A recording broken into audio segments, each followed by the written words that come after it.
Akashvani presents Morning News.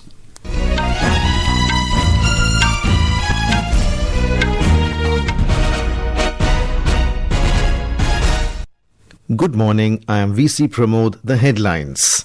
Massive flash flood claims nearly 160 lives in Nepal, over 750 people including 133 Indians missing.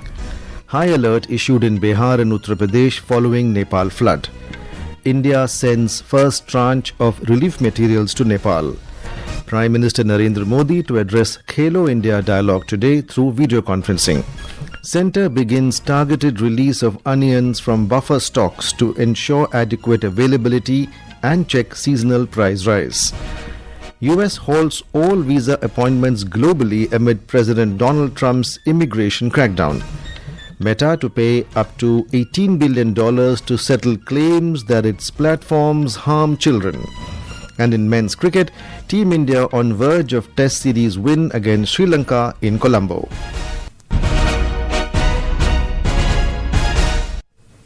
Nearly 160 people have been killed and over 750, including 133 Indian nationals, remain missing after a massive flash flood swept through central Nepal yesterday.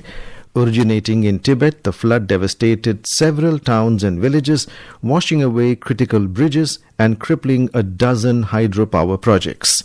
Nepal Foreign Minister Shishir Khanal told the parliament that an earthquake hit the Tibet region at 8:37 a.m. local time yesterday, and the flash floods were reported 3 minutes later, suggesting a glacial outburst due to tremors which triggered the floods. More from our correspondent.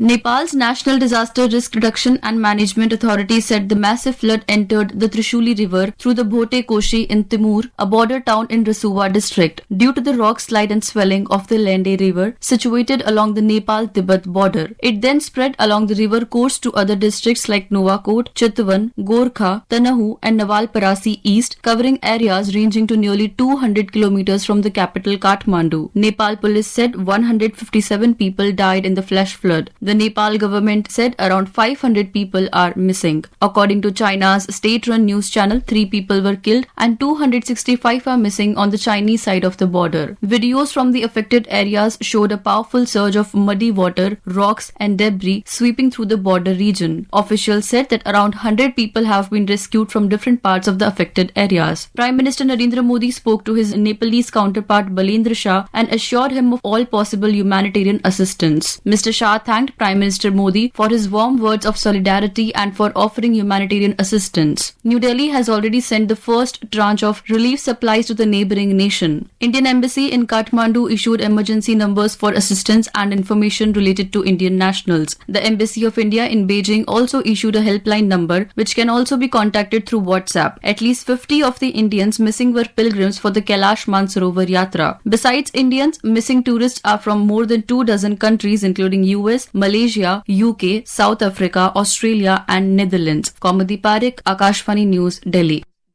Bihar and Uttar Pradesh are on high alert after several districts in neighbouring Nepal were devastated by flash floods in the Gandak River system.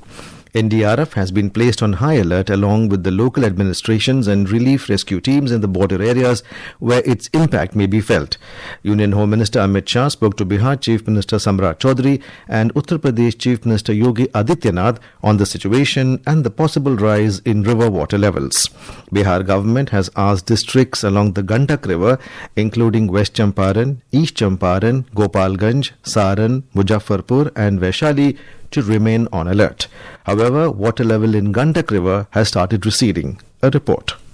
At the Valmiki Nagar Gandak barrage in West Champaran, the water level of the river is falling. Around 80,000 cusecs of water was released from the barrage this morning, about half the discharge recorded last night. At present, the situation is under control. However, as a precautionary measure, the district administration has already shifted more than 5,000 people living in low-lying areas to safer locations. The situation remains similar in other vulnerable districts as well. All necessary arrangements have been put in place to deal with any emergency. The Bihar government has appealed to people to remain alert, not to panic and to avoid rumours. Savita Parekh, Akashvani News, Patna.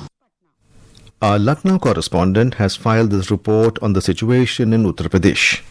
In Uttar Pradesh, state government has issued helpline number 1070 to assist citizens of the state stranded in Nepal. According to Uttar Pradesh Relief Commissioner's Office, if any citizen of a state is stranded in Nepal or requires any kind of assistance, their family members can immediately contact 1070. The state government has also initiated contact at the embassy level to ensure the safe return of citizens and provide them with immediate assistance. In view of the severe flooding in Nepal, vigilance has also been increased in Uttar Pradesh bordering districts of Maharashtra and Kushinagar. Instructions have been issued to continuously monitor the water levels of the Gandak and Narayani rivers. Om Avasthi, Akashvani News, Lucknow. This is Akashvani giving you the news. For quick news updates round the clock, follow us on our X handle @AIR News Alerts. And for details of these stories and more, log on to our website www.newsonair.gov.in and download News on AIR app. Prime Minister Narendra Modi will address Khelo India Dialogue through video conferencing today. The program is organized as part of the National Sports Day 2026 celebrations by Mera Yuva Bharat MY Bharat. More from our correspondent. The Khelo India Dialogue will be conducted across the country with participation of youth at 2 colleges in every district across states and union territories. It will bring together sports, youth leadership, civic responsibility, volunteering, fitness and nation building on a common platform. The dialogue will provide a direct channel for young people to engage with the country's sporting ambitions while ensuring that their ideas and perspectives become part of the continuing conversation on India's youth and sports ecosystem. A major feature of the initiative will be direct interaction between youth having interest in sports and leading Indian athletes and medal winners. A central feature of the program will be Yuva Samvad, where young participants will be invited to articulate their own ideas, perspectives and aspirations. The dialogue will be structured around 5 themes including sports, Olympic aspirations, youth leadership, Viksit Bharat and Nasha Mukt Yuva. Ved Priya, Saklan Akhtar, Akashvani News, Delhi. Government has commenced calibrated and targeted release of onions from the buffer stock to ensure adequate availability and moderate seasonal price pressures in the coming months. Ministry of Consumer Affairs, Food and Public Distribution said that onion availability is comfortable to meet domestic demand in the coming months as estimated production of onion for 2025-26 is over 307 lakh metric tons. It added that in view of the comfortable production outlook, government has fixed a procurement target of 2 lakh metric tons of Rabi onion for the Price Stabilization Fund PSF buffer during 2026-27. The procurement operation commenced on the 15th of May and around 1.21 lakh metric tons of onions have been procured for the buffer.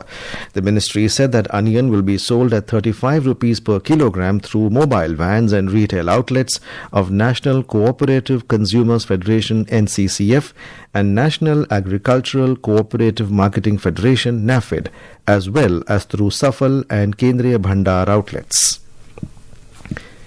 Union Home Minister Amit Shah will visit Gujarat today. He will attend the 72nd convocation of Gujarat Vidyapeeth and chair a review meeting regarding preparations for the upcoming Olympic and Commonwealth Games in Ahmedabad. More from our correspondent. Union Home Minister Amit Shah will begin his day by inaugurating the newly constructed Hetni Haveli Lake at Dudhala in Amreli district developed by Hari Krishna Foundation. Later, Mr. Shah will chair a high-level review meeting at the Circuit House Annex C in Ahmedabad to assess the preparations for the upcoming Olympic and Commonwealth Games. In the afternoon, the Home Minister will grace the 72nd convocation ceremony of Gujarat Vidyapeeth as a chief guest and address the students. The Minister is also scheduled to attend R.V. Patel Pharma Innova Awards 2026 organized by Troika Pharmaceuticals in Thaltesh, followed by a Lok Darbar at Bhopal in the Ghatlodia constituency to interact with the local residents. Aparna Khund, Akashvani News, Ahmedabad. In Uttar Pradesh, state government has announced free bus travel for women in state during Raksha Bandhan. Female passengers will be able to travel free of cost with one companion in Uttar Pradesh State Road Transport Corporation and city buses from today until midnight on August 29th. Haryana government will also provide free travel facilities for women on Haryana State Transport's ordinary buses on the occasion of Raksha Bandhan. This facility will commence this noon and remain in effect until midnight tomorrow. Children up to the age of 15 can accompany women without paying fare. This facility will be valid for travel to any location, including Delhi and Chandigarh. The Trump administration has paused all immigrant visa applications across the world. The move comes as the U.S. State Department aims to tighten restrictions and limit access to applicants who may become dependent on U.S. public benefits reserved for qualified Americans. Quoting State Department officials, the media report said the U.S. is training consular officers to evaluate such requests comprehensively and consistently. The pause comes as the U.S. has launched a crackdown against illegal immigration and also tightened rules governing the issuance of green cards. Meta has agreed to pay $18 billion and add stronger child safety measures to its Facebook and Instagram platforms. The move comes as part of a landmark legal settlement that ended a trial over teen social media addiction and settled claims filed by 47 states. If approved by the court, the deal will stop an avalanche of litigation by states against Meta, although the company still faces lawsuits from individuals and school districts across the U.S. The Meta said that ensuring teens have a safe and productive experience on our platforms is an absolute imperative for the company. It also urged rivals TikTok and YouTube to adopt similar safety measures. Grandmaster Trilok Subba from Sikkim has been selected to represent India at the World Taekwondo Pumsai Championship. More from our correspondent. Internationally acclaimed Taekwondo player Grandmaster Trilok Subba has been selected to represent India at the World Taekwondo Pumsai Championship in Chuncheon, South Korea. The championship is scheduled to take place from 16th to 20th September. Subba will compete in the under-60 male individual Pumsai and team events in the senior category. Prior to his selection, Subba clinched gold medal for the national team at the National Taekwondo Pumsai Championship held in Maharashtra in July 2026. Mr. Subba will soon leave Sikkim to join national camp in Maharashtra, and then he will travel to South Korea for the championship. Moinak Chatterjee, Akashvani News, Gangtok. Team India is in firmly control and close to securing a 2-0 Test series victory against Sri Lanka on the final day of the second Test at Colombo today. India declared their first innings at 503 for 9 and bowled out Sri Lanka for 290, then enforced the follow-on. At the end of day 4, Sri Lanka reached 229 for 6 in their second innings, holding a slender lead of just 16 runs with 4 wickets remaining. India leads the two-match series 1-0 following their 165-run victory in the first Test at Galle. Indian bowlers, highlighted by spinners Manav Sutar and Saransh Jain, alongside pacer Prasidh Krishna, have dominated the attack on a helpful Colombo pitch. And now, for a look at today's newspapers, it's over to Saira Mushtaba. Thank you, Pramod. All newspapers have headlined the devastating floods in Nepal after a wall of ice, mud and rock collapsed into a Himalayan river at the Nepal-China border near Tibet. The Statesman headlines: devastating flash floods in Nepal, death toll at least 95, over 100 Indians missing. Tribune headlines: 100 dead in Nepal deluge, 133 Indians missing. Times of India reports: 160 killed in deadly Nepal deluge, at least 133 Indians among 844 missing.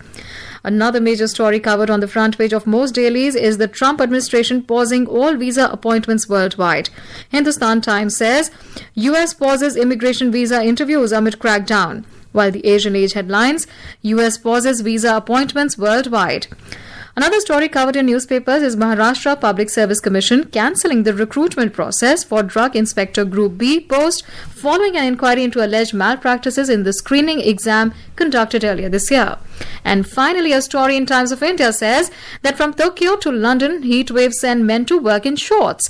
Japan's capital led the way, followed by London, as extreme temperatures swept across Europe.